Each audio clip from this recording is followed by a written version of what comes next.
My name's Edward. I'm 50 years old, or I guess I was when this whole thing kicked off. And if you're wondering how someone like me ended up walking out on their family without a word, well, it wasn't one big moment. It was a slow boil. You know how they say if you put a frog in a pot of boiling water, it'll jump out immediately, but if you heat the water slowly, it'll sit there until it cooks? That was me. Sitting in the pot for years. Decades, really. And the kicker? I didn't even realize the water was hot until someone handed me a crown that read King of Letdowns in front of everyone I loved or thought I loved. Let me rewind. I'd been married to my wife, Susan, for 27 years. We met in college. She was the loud, confident one, and I was the guy who could fix your computer and grill a perfect steak. We had our daughter, Lauren, a few years after graduation. And I won't lie, she became the son my world revolved around. I wasn't the perfect dad who is. But I was there. Every recital. Every flu season. Every college move-in day.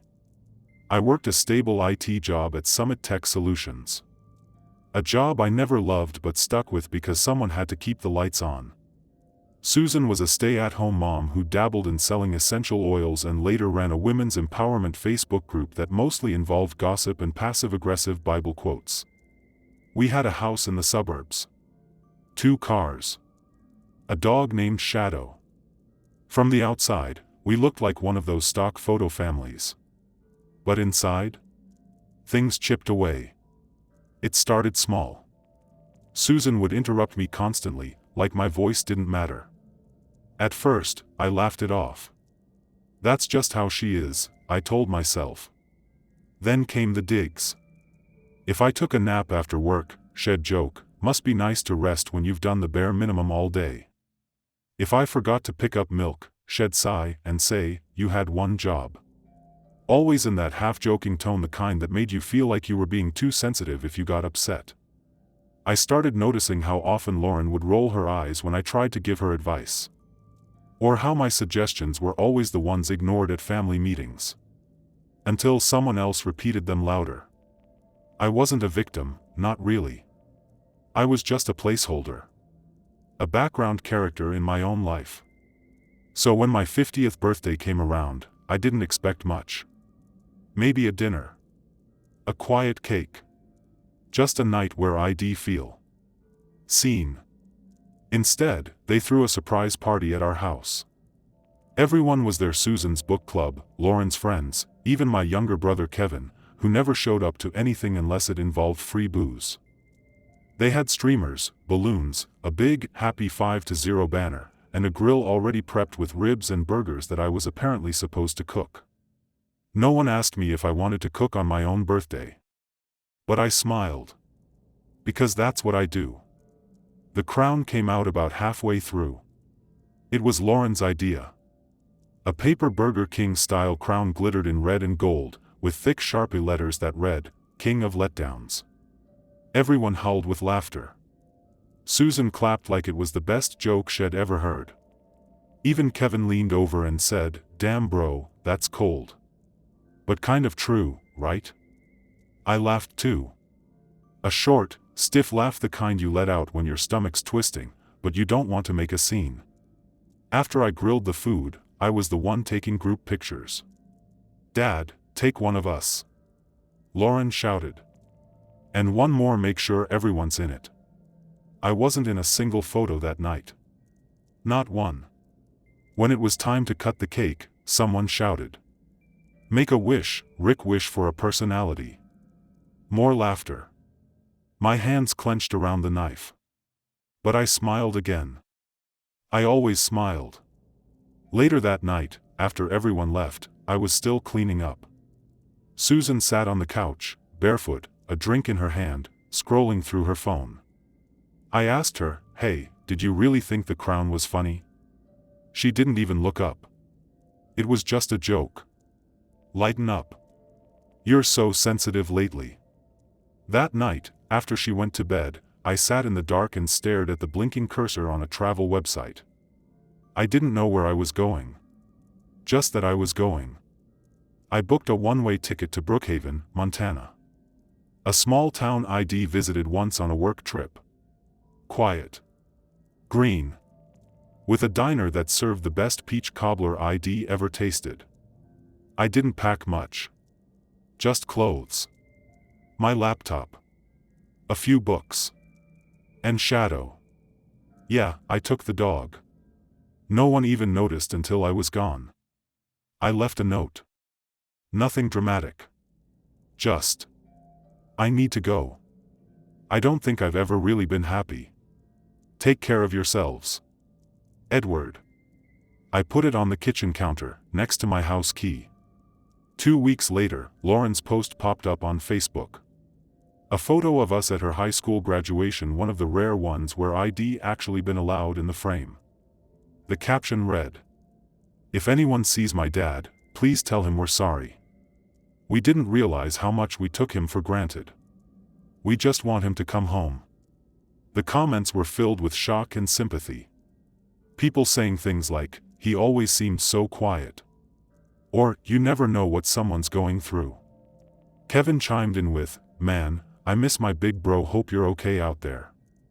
The same guy who called me a doormat at least 3 times during the party. I didn't reply. Not yet. I wasn't ready.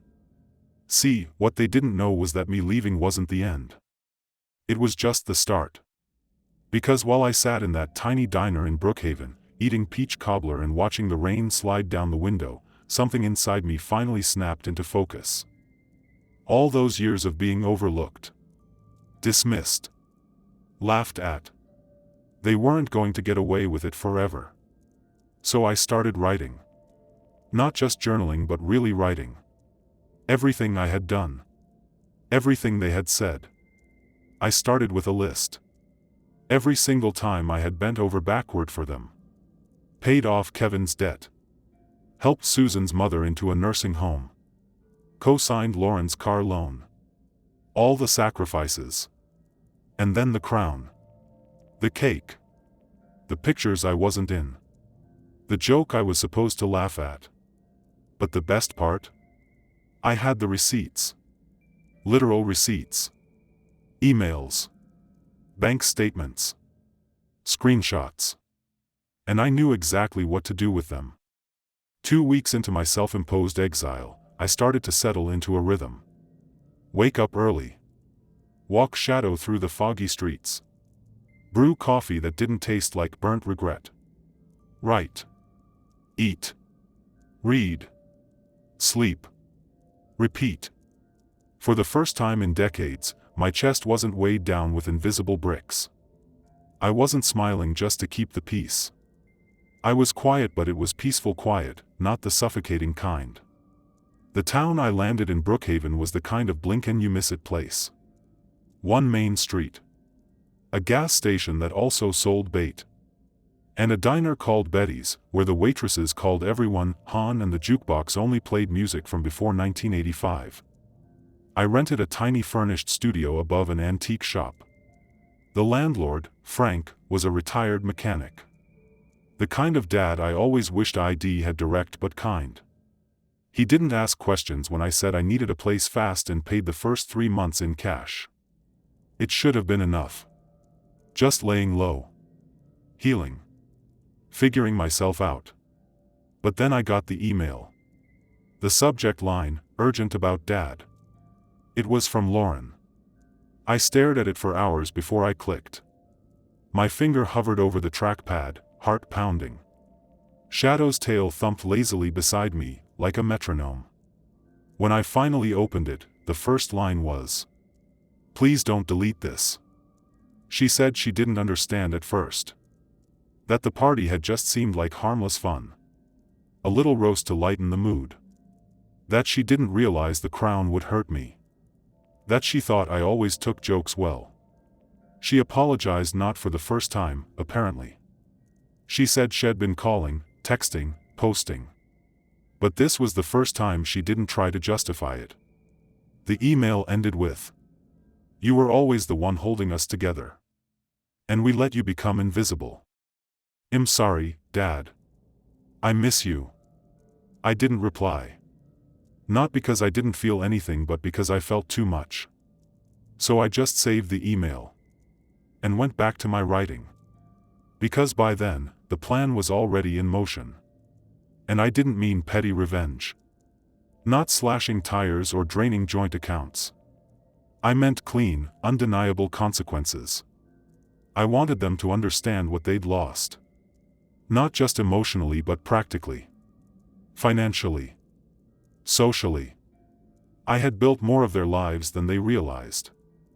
And now, I was going to let them feel what happens when the person they dismissed for years finally stops carrying all the weight. The first thing I did was call our financial advisor, Alan. We'd worked with him for years. I told him calmly, I want to remove my name from all joint accounts and transfer my investments into a new, individual portfolio under my name only. He paused. Edward, are you sure? That's a big step. I'm sure. Does Susan know? She will. The second thing I did was contact the mortgage company. The house was technically in both our names, but I'd been the sole payer for the last 15 years. I had the bank records to prove it. I stopped the automatic payments. Same for the utilities. I knew Susan didn't even know how to log into the billing portals. I'd set them all up. Maintained them. She hadn't paid a single bill since 2007. I gave it 3 days. On the 4th, my phone finally powered on again, buzzed with 20 missed calls from her number and 3 voicemails. I didn't listen to them. I just blocked the number. Then came the Facebook messages. First from Kevin. Yo bro, we gotta talk. Everything's falling apart. Call me. Then from Susan. What are you doing? This isn't funny anymore. Come home. We need to figure this out. And finally, a public post. Susan, ever the queen of vague drama, wrote. When someone you love chooses to abandon their family instead of talking like an adult, it says more about them than you. The flood of sympathetic comments came immediately from her church friends, her Facebook group, her essential oil squad. But what struck me were the comments underneath.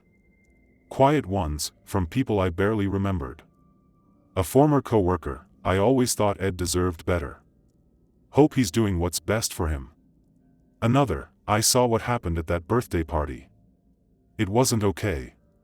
Susan deleted the post within hours. But by then, the unraveling had already begun. Kevin, who had come to rely on me bailing him out of everything from credit card debt to car repairs, suddenly found himself denied when he applied for a loan. Turns out cosigners matter. Lauren's car loan payments? They'd been drafted from our joint account. Until they weren't. Her next payment bounced. I wasn't being cruel. I just stopped carrying the weight. 2 weeks after the birthday party, I got a certified letter. It had been forwarded from the old house to my small studio in Brookhaven. It was from Susan's lawyer. She was filing for separation. Not just that, she was claiming emotional abandonment, seeking alimony, and trying to argue that since she had been a stay-at-home mother, she was entitled to the majority of our assets.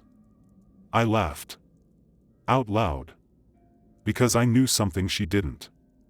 I had been documenting everything for years. Not out of malice, just out of habit. Every tax return. Every check. Every tuition bill. Even the times I rewired the laundry room or fixed her mother's leaky roof. So I hired my own lawyer. A quiet, methodical man named Martin. He loved facts more than drama. When I first met him, I handed him a thick folder of documents and a USB drive. He whistled. This is thorough. I'm an IT guy, I said. I back things up. Martin grinned. We built the case carefully, not to destroy Susan, but to expose the truth. That I had been the sole financial provider. The emotional load bearer. The one who kept the entire machine running while being mocked, minimized, dismissed. But even as we prepared, a small part of me still hoped for something different. A letter. A real apology. Something that showed she understood not just that I was gone, but why. Instead, I got a phone call from Lauren. I let it go to voicemail. Her voice was shaky. "Dad, things are getting really bad here. Mom's freaking out. She's trying to sell the house, but it turns out she can't without your signature. Kevin's staying with us, and they're fighting constantly. I don't even feel safe. Please, please call me." And then, in a whisper, like she didn't want anyone else to hear, "I think I'm starting to understand why you left." I sat there staring at the phone. Shadow lifted his head and looked at me, waiting for a command. That was the moment. The turning point. Because for the first time, someone wasn't just begging me to come back. They were starting to see the truth. And that meant it was time to take the next step. It was a Saturday morning. Rainy, like always. I was coming back from Betty's diner with a box of leftover biscuits for Shadow when I saw the rental car parked crooked in front of the antique store. And then I saw her. Lauren. Leaning against the hood, hoodie up, arms crossed, the same expression she had when she was a teenager and I told her she couldn't go to a concert on a school night. I froze. She looked up. "Hey. Hey." Shadow let out a soft bark and trotted toward her. She knelt, scratched his head. "He remembers me. He's got a better memory than most people." She flinched at her own words. Then stood. "I didn't tell Mom I was coming," she said. I had to see you." I motioned for her to follow me upstairs to the studio. We sat in silence for a while. I offered her coffee. She took it black, no sugar. Just like me. It made me smile a little. Finally she spoke. "I didn't get it before." "Not really. I thought you were just being dramatic, leaving like that. But now." She stared into the cup. "Now Mom cries every day, but not because she misses you. Because the credit card bills are piling up. Because Kevin won't stop drinking in the basement. Because the house is cold and she doesn't know how to reset the thermostat." She looked at me. "She misses the benefits of you. Not you." I didn't say anything. I just let her talk. "And I think I was starting to turn into her," she whispered. "Making fun of you. Dismissing you. I didn't realize how much I took you for granted until you were gone." Her eyes scanned the small room, the books stacked on the desk, Shadow curled up on the rug, the half-finished jigsaw puzzle on the table. "It's not much," she said. "But it feels more like a home than our place ever did." That got to me. I leaned back, arms crossed, unsure how to respond. I didn't want to comfort her. Not yet. I wanted her to sit in that discomfort because that's what I'd done for years.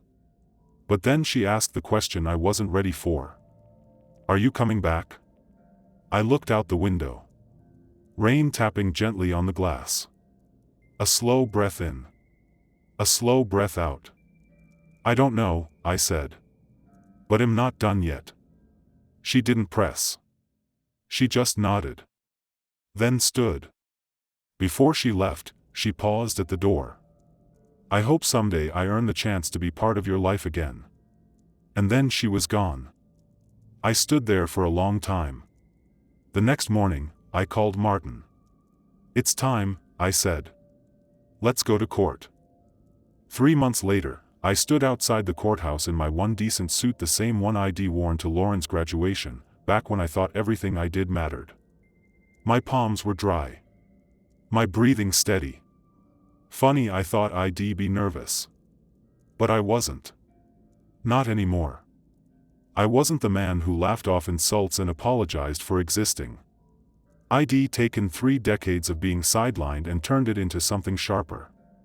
Something stronger. This wasn't about revenge anymore. It was about reclaiming my voice.